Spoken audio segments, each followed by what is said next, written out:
Hello everyone, welcome to Edutap. तो आज की जैब फ्री ऑनलाइन क्लासेस में हम जो टॉपिक डिस्कस कर रहे हैं that is classification of bills. तो ये जो लेक्चर है it's a part of our initiative JAIIB free online classes, जिसमें हम मंडे टू सैटरडे हर वीक अलग अलग कंपोनेंट्स का एक एक टॉपिक डिस्कस करते हैं विद इन 10 to 15 मिनट्स, और हर वीडियो के एंड में उससे रिलेटेड कुछ एमसीक्यूज भी होते हैं। तो आज का हमारा टॉपिक है classification of bills. So bills का मतलब यहाँ पे है बिल्स ऑफ एक्सचेंज। तो बिल्स ऑफ एक्सचेंज कैसे काम करता है ये हम देख लेते हैं। मान लीजिए ये है पार्टी ए। पार्टी ए को कुछ सामान खरीदना है पार्टी बी से। पार्टी बी क्या है? सेलर है। पार्टी ए है बायर। अब पार्टी ए बोलती है कि आप मुझे सामान दे दीजिए, मैं आपको बाद में पैसे वापस करूंगा आफ्टर 2 मंथ्स। ठीक है, तो पार्टी बी अग्री कर जाती है। पार्टी बी एक बिल ऑफ एक्सचेंज बना के पार्टी ए को भेजेगी। तो जिसने बिल ऑफ एक्सचेंज बनाया है बी ने, वो है ड्रॉअर। और बिल ऑफ एक्सचेंज का सामने वाली पार्टी को एक्सेप्ट करना जरूरी है, तो जो बायर है वो इसे एक्सेप्ट करेगा, तो ये बन जाएगा ड्रॉई। तो ये एक्सेप्ट करके पार्टी बी को वापस भेज देगा। जब ये एक्सेप्ट हो जाएगा तब एक बिल ऑफ एक्सचेंज बन जाएगा। तो इसमें ये एक टर्म एंड कंडीशंस होती हैं जिसमें पार्टी ए पार्टी बी को प्रॉमिस कर रही है कि मैं तुम्हें टाइमली पेमेंट कर दूंगा, इतने टाइम बाद इतने रुपए की पेमेंट कर दूंगा। तो bills of exchange are covered under the negotiables instrument act. तो 3 टाइप के नेगोशिएबल इंस्ट्रूमेंट्स इस एक्ट में कवर होते हैं। One is bills of exchange, the other is promissory notes, and then there are cheques. ये सारी चीजें कवर होती हैं इसके अंदर। तो बिल्स ऑफ एक्सचेंज एक रिटन डॉक्यूमेंट है जिसमें एक पार्टी दूसरी पार्टी को प्रॉमिस करती है कि मैं तुम्हें इस सर्टेन डेट को इतना अमाउंट पे करूंगा। तो ड्रॉअर है, ड्रॉई है। देखो इसमें दो चीजें हैं। अब या तो पार्टी बी बोलेगी तुम मुझे ही पेमेंट करोगे, तो पार्टी बी ड्रॉअर भी होगी और पार्टी बी पे भी बन गई। हो सकता है पार्टी बी पार्टी ए को बोले कि तुमने मुझे पे नहीं करना, तुम्हें सी को पे करना है। तो इस केस में सी क्या हो जाएगा? सी पे ही हो जाएगा। सो ड्रॉअर एंड पे सेम पर्सन भी हो सकते हैं, ड्रॉअर एंड पे सिमिलर पर्सन भी हो सकते हैं। तो जो बनाने वाला पर्सन है वो ड्रॉअर है। अब जो बिल्स हैं, जो बिल्स ऑफ एक्सचेंज हैं, इन्हें यूज करके जो बिजनेसेस हैं वो फाइनेंसिंग भी कर लेते हैं। फाइनेंसिंग कैसे कर लेते हैं? अब यही इसी एग्जांपल में देख लेते हैं कि अब पार्टी बी के पास वो बिल ऑफ एक्सचेंज आ गया। हम ये अज्यूम करें कि पार्टी बी ही ड्रॉअर है, पार्टी बी ही पे है, इसी को पेमेंट मिलनी है। तो अभी पार्टी बी बोलती है कि इसने तो मुझे 2 महीने बाद पेमेंट करना है, ए ने मुझे अभी पेमेंट की ज़रूरत है। तो पार्टी बी क्या करेगी? अपनी बैंक के पास जाएगी और उसे बिल ऑफ एक्सचेंज देगी। ठीक है, और बोलेगी इसको डिस्काउंट कर दो। तो बैंक क्या करेगा? मान लो अगर 1 लाख का वो बिल है तो उसमें से मान लो 10% अपने चार्जेस काट के, डिस्काउंटिंग चार्जेस काट के 90,000 रुपए बी को दे देंगे। और जब ए के पास ए पेमेंट कर देगा बी को, तो फिर इस बिल ऑफ एक्सचेंज के अगेंस्ट जो पेमेंट है वो बैंक को मिल जाएगी। तो बैंक ने अब तक 10,000 रुपये कमा भी लिया डिस्काउंटिंग चार्जेस में, और बी को पहले ही पेमेंट मिल गई, चाहे 10% चार्जेस कटे लेकिन इमीडिएट पेमेंट भी मिल गई। तो एक तरीके से फाइनेंसिंग हो जाती है बिल्स ऑफ एक्सचेंज की। तो ये एक तो बढ़िया तरीका है पैसे लेने का, बिल्स ऑफ एक्सचेंज है, एक लेंडिंग का तरीका है, बैंकर का एक लेंडिंग का तरीका है ये। और डिस्काउंटिंग हो जाती है बिल्स ऑफ एक्सचेंज की, या फिर परचेजिंग भी हो जाती है बिल्स ऑफ एक्सचेंज की। एक केस में क्या होगा कि बैंक सिर्फ डिस्काउंट करेगा, दूसरे में क्या होगा? बैंक परचेज ही कर लेगा उस बिल को। परचेज में क्या होगा? अब जो ए है, इस केस में अगर परचेज हो जाता है तो ए फिर सीधा पेमेंट बैंक को कर देगा, बी को नहीं करेगा, क्योंकि बी ने सेल ही कर दिया उस बिल ऑफ एक्सचेंज को। ऑब्वियसली उसमें भी कुछ चार्जेस वगैरह तो काटेगा बैंक। ठीक है, अब इसको फाइनेंसिंग को यूज करना फायदेमंद क्यों है सारी पार्टीज के लिए? एक तो बैंक के लिए फायदेमंद है क्योंकि उसे पता है पैसे मिलने ही वाले हैं फ्यूचर में, चाहे मैं इसको भी डिस्काउंट करके दे रहा हूँ पैसे, 90,000 दे रहा हूँ, लेकिन पैसे मेरे पास वापस आ जाएंगे, क्योंकि क्लियरली आइडेंटिफाइबल ट्रांजेक्शन्स होती हैं जिसके लिए ये बिल्स ऑफ एक्सचेंज इशू किए जाते हैं। एक डेफिनेट डेट ऑफ रीपेमेंट होती है कि इस समय पैसे वापस आ जाएंगे, और इजी है इसको ट्रांसफर करना, एंडोर्स करना एक से दूसरे को। डिस्काउंट को रीडिस्काउंट भी करवाया जा सकता है कि पहले बैंक ने उसको डिस्काउंट किया, फिर उसको अगर बैंक को भी पैसे की जरूरत है तो बैंक भी कहीं और पे इसको रीडिस्काउंट भी करवा सकता है। तो बिल्स ऑफ एक्सचेंज फाइनेंसिंग का बहुत सही तरीका है। अब क्लासिफिकेशन अगर इसकी देखी जाए तो इनलैंड बिल्स होते हैं, फॉरेन बिल्स, डिमांड और sight bills, clean bills, documentary bills, usance bills और सप्लाई बिल्स। तो इनके बारे में अब हम देखते हैं। इनलैंड बिल्स क्या होते हैं? जिसमें दोनों पार्टी सेम कंट्री की हैं। It might be payable in some other country, लेकिन जो ड्रॉअर है और जो ड्रॉई है वो दोनों सेम ही कंट्री के हैं, तो वो इनलैंड बिल है। तो जो promissory note, bills of exchange या चेक्स ड्रॉन और made in India and made payable in or drawn upon any person resident in India shall be deemed to be an inland instrument। तो negotiable instrument में inland bills cover होते हैं। दोनों parties India में है, drawn जो है India में है, payable might be in foreign, लेकिन दोनों पार्टीज इंडिया के रेजिडेंट हैं। फॉरेन बिल्स क्या होते हैं? Which are drawn outside India, drawn outside India, made payable in or drawn upon a person resident in any country outside India। इसमें ना दो चीजें होंगी। फॉरेन बिल्स में क्या होगा, मान लो एक पार्टी ए है, ये ड्रॉर है, पार्टी बी है, ये ड्रॉई है। ए भी फॉरेन में है, बी भी फॉरेन में है, तो ये फॉरेन बिल हो गया। दूसरा तरीका क्या हो सकता है कि जो ड्रॉर है वो तो विदेश में है और जिस पे ड्रॉ किया गया है वो चाहे इंडिया में हो। Drawn should be outside India, ठीक है। ए और बी दोनों फॉरेन में है तो भी फॉरेन बिल है। ए जो ड्रॉर है वो फॉरेन में है, लेकिन बी इंडियन रेजिडेंट है जो ड्रॉई है, तो भी ये एक फॉरेन बिल ही होगा, because it has been drawn outside India. Drawn in India will be inland bill. उसके बाद बिल आता है डिमांड बिल और साइट बिल। इसका मीनिंग क्या है कि आपको पेमेंट कब करनी है बिल के अगेंस्ट? जब भी डिमांड किया जाए, जब भी प्रेजेंट किया जाए, ठीक है। तो अगर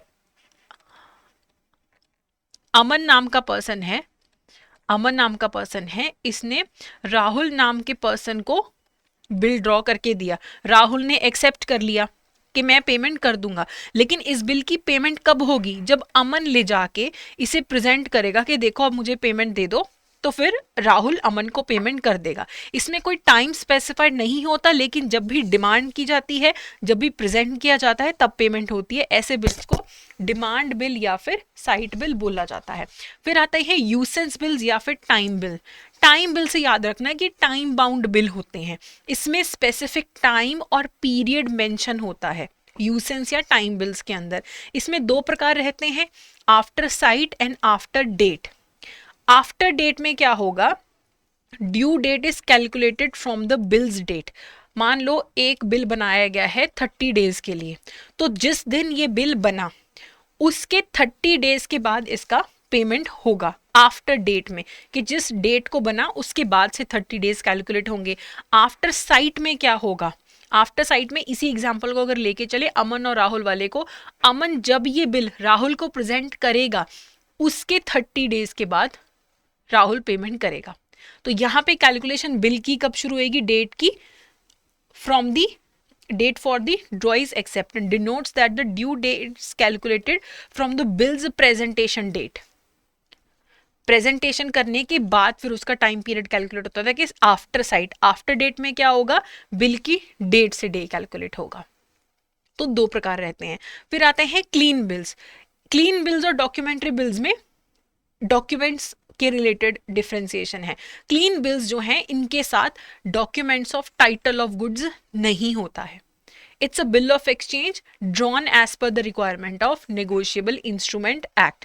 कई बार क्या होता है, मान लो अमन ने ना राहुल को कुछ सामान खरीदा बेचा नहीं है, उसके लिए बिल नहीं बना, इनकी कोई पुरानी डेट थी, तो अमन ने राहुल को एक बिल बना के दिया, राहुल ने एक्सेप्ट कर लिया।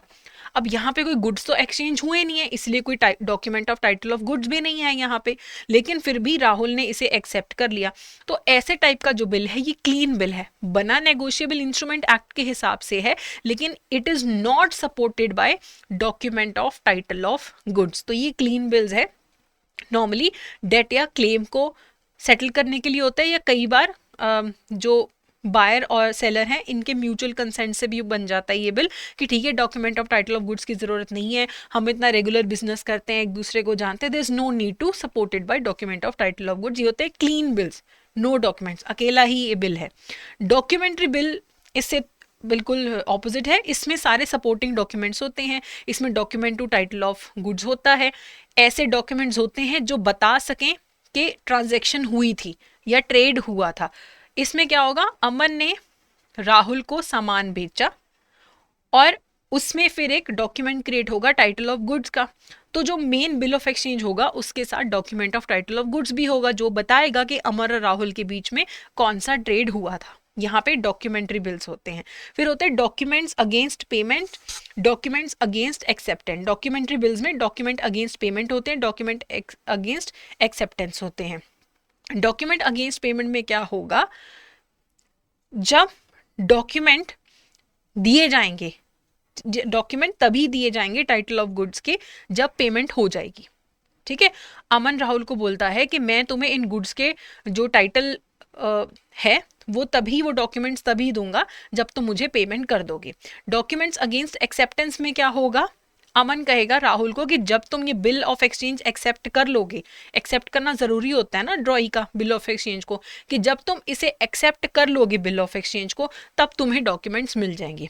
तो डॉक्यूमेंट्स कब मिलेंगे, जब पेमेंट होगी। डॉक्यूमेंट्स कब मिलेंगे, जब बिल ऑफ एक्सचेंज एक्सेप्ट हो जाएगा। तो ये इसमें दो प्रकार रहते हैं। फिर आता है सप्लाई बिल्स। ये प्रकार की बिल्स जो हैं ये नेगोशिएबल इंस्ट्रूमेंट एक्ट के अंदर कवर्ड नहीं होते हैं। अभी तक हमने जितने किए वो नेगोशिएबल इंस्ट्रूमेंट एक्ट में मेंशन है, सप्लाई बिल्स मेंशन नहीं है।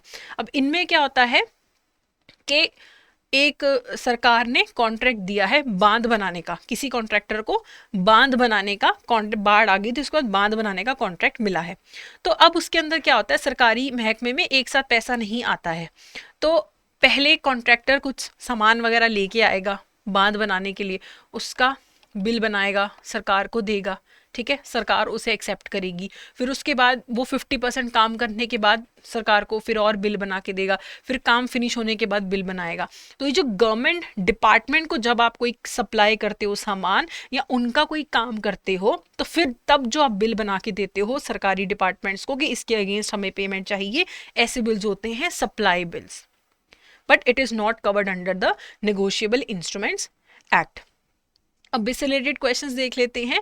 The bill of exchange which has supporting documents confirming the authenticity of the transaction और ट्रेड। ऐसे कौन से टाइप के बिल्स हैं जिसमें साथ में सपोर्टिंग डॉक्यूमेंट्स होते हैं जो ये बताते हैं कि ट्रेड हुआ था बायर और सेलर के बीच में? तो बहुत सिंपल है, जहां डॉक्यूमेंट्स होते हैं वो डॉक्यूमेंट्री बिल होता है।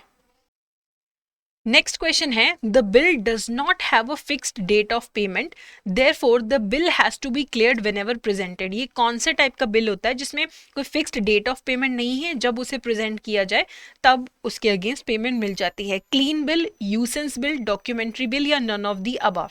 तो इसका आंसर क्या होगा, नन ऑफ दी अबव, क्योंकि इस टाइप के बिल्स कौन से होते हैं, डिमांड बिल्स। तो इनमें से कोई भी ऑप्शन नहीं है। अगला क्वेश्चन देखते हैं, which of the following statement is or are correct? When the government department is supplied goods a bill is drawn on them known as the usance bills. तो ये वाला स्टेटमेंट हमारा गलत है, क्योंकि गवर्नमेंट डिपार्टमेंट को अगर हम गुड सप्लाई करते हैं तो उसके अगेंस्ट जो बिल हम ड्रॉ करके देते हैं वो सप्लाई बिल होता है। तो ये वाला स्टेटमेंट गलत है। Such bills are not covered under the negotiable instrument act. बिल्कुल सही है, supply bills negotiable instrument act के अंदर कवर्ड नहीं है। तो पहला स्टेटमेंट गलत है, दूसरा सही है। So B 2 only is the correct answer. अगला है homework question. These bills are payable at a specific period after sight or after date of the bill and they mention specific time and period on it. ये कौन से type के bills हैं जो after site और after date प्रकार के होते हैं एंड उन पे स्पेसिफिक टाइम और पीरियड मेंशन होता है? ये कौन से टाइप के बिल्स हैं, यूसेंस, डॉक्यूमेंट्री, सप्लाई या फिर नन ऑफ दी अबव? तो इसका आंसर आप मुझे कमेंट सेक्शन में देंगे। So that's it from my side. अगर आपको ये वीडियो यूजफुल लगा है तो please go ahead and subscribe to the channel. Thank you so much.